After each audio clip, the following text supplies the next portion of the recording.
Hey everybody, I'm Jacob Castro and welcome to another video here on Jacob's Aquarium. Hope you guys are doing good and hope your tanks are doing good as well. Today I'm going to give you 5 quick tips on how to have a successful planted tank.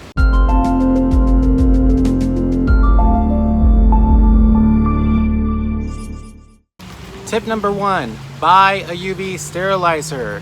UV sterilizers back in the day used to be really expensive and were pretty much only meant for large systems like koi ponds and really large aquariums, but now they make so many different types of UV sterilizers that can even fit in a nano aquarium. UV sterilizers are beneficial because they kill a lot of bacteria and a lot of other bad things in your aquarium that can be harmful to your fish. And most importantly, they make your water crystal clear, which is the biggest complaint that I receive from most hobbyists that send me questions through email all the time. And I swear to God, this question is sent to me hundreds of times a year. Actually, I take that back, thousands of times a year. People are always asking me, how do I get clear water? How do I get rid of the green water? How do I get rid of free floating algae? Buy UV sterilizer. It is super beneficial, and even if you don't have green water or your water is crystal clear in your planted aquarium, it can still be beneficial to your aquarium inhabitants. Number 2, when you start a planted tank, stock it full of plants. I understand that a lot of us start on a budget, but there are a lot of affordable plants out there that you can stock a planted tank with, and especially if you're just starting out, you're not an expert, go for the beginner ones, which are always cheaper and will give you the ability to stock your tank full of plants. Of course, this depends on the size of the tank you have, but most likely if you're buying a 500-gallon tank, you can pretty much afford to stock that tank full of plants because a 500-gallon tank is not cheap, and so on and so forth for other size tanks. You basically know what I mean. So when you stock your tank full of plants from the start, there leaves very little nutrients to start an algae bloom in the tank because there are so many plants consuming excess nutrients from the start of an aquarium, a planted tank that is. So if you can do that, do it. If you can't, then you might run into some algae issues because there's excess nutrients in the tank. But if you can start a tank full of aquatic plants, and when I say full, I mean if foreground plants, background plants, midground plants, just make your tank, stock it full of aquarium plants. If you can do that from the start, you'll have less problems with algae down the road. Tip number 3, do not start dosing nutrients as soon as you start your planted tank. This is one of the biggest mistakes that a lot of hobbyists make when they first get into the planted tank hobby. People think, well, there's plants in there, so I have to give them something to eat, so let's dose some nutrients. But here's the thing, when you start a planted tank, your plants are not established yet. They don't have massive root systems. They're not ready to go. They're not really consuming a lot of nutrients yet. So by dosing nutrients that aren't being absorbed or eaten by your plants, they're just left to float around in your aquarium, which feeds other things like nuisance algae. Once again, the biggest complaint that I get from new hobbyists, how to get rid of algae, you know? So don't start dosing nutrients at the start of your aquarium because you will only run into into algae problems. Wait till your plants have had some time to establish. In the beginning stages of an aquarium, you can pretty much just let your plants rely on the waste from your fish as the little bit of nutrients that they need to you know, get a jump start, you know, on life.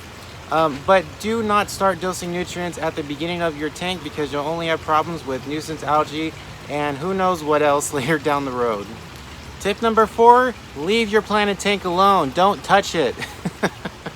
I say that because a lot of the times what happens is when people start a new planted tank, they get it set up, you know, maybe a couple days, a week into it, they look at it and they see, oh, I want to change that. I want to put that here. I want to put this plant here. I want to trim this plant. I want to put that plant over there. Don't touch your plants. Leave them alone.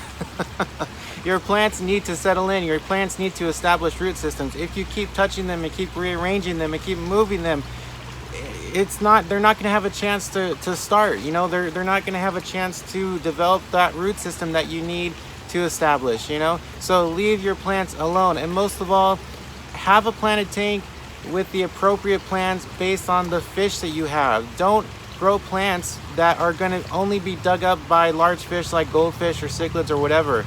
Make sure you do your research because if your plants are constantly being dug up and move around, they won't have a chance to establish and you'll just run into problems later on in the future or your plants will just die. So when you start a planted tank, keep that in mind as far as the aquarium inhabitants that you have based on the plants that you get And also leave your plants alone. Stop rearranging them. Don't touch them. They need time to establish.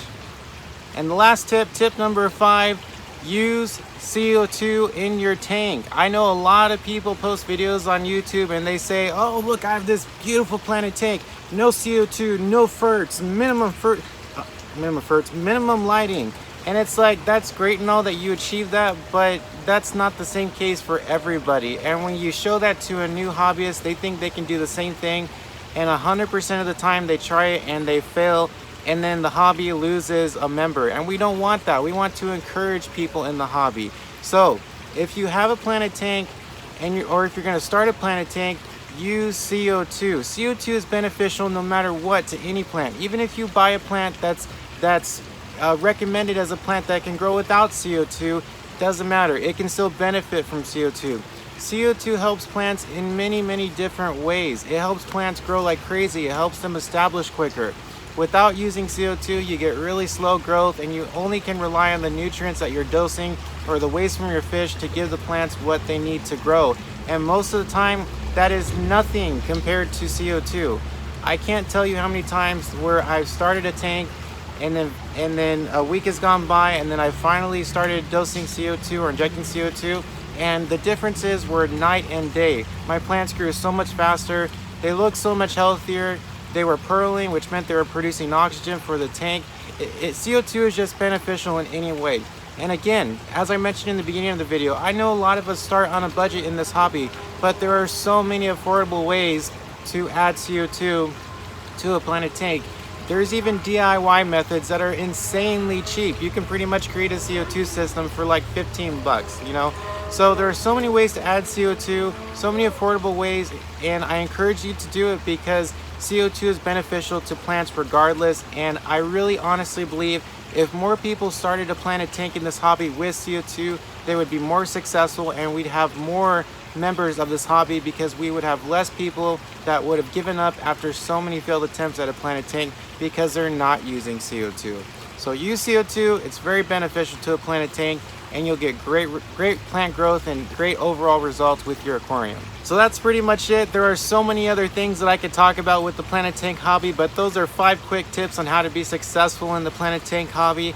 Thank you guys so much for watching. I really appreciate it. Please don't forget to check me out on social media. All my social media links are right here for you guys to look at. I'm on Instagram, I'm on Twitter, I'm on Facebook, and I have my own website, jacobsaquarium.com, where I sell a lot of aquatic plants, almost 100 different species, all at the most affordable prices on the internet. Once again, that website is jacobsaquarium.com. I love you guys so much. Thank you so much for watching. I wish you much success with your planted tanks. Have fun with your tanks, and I'll see you next time.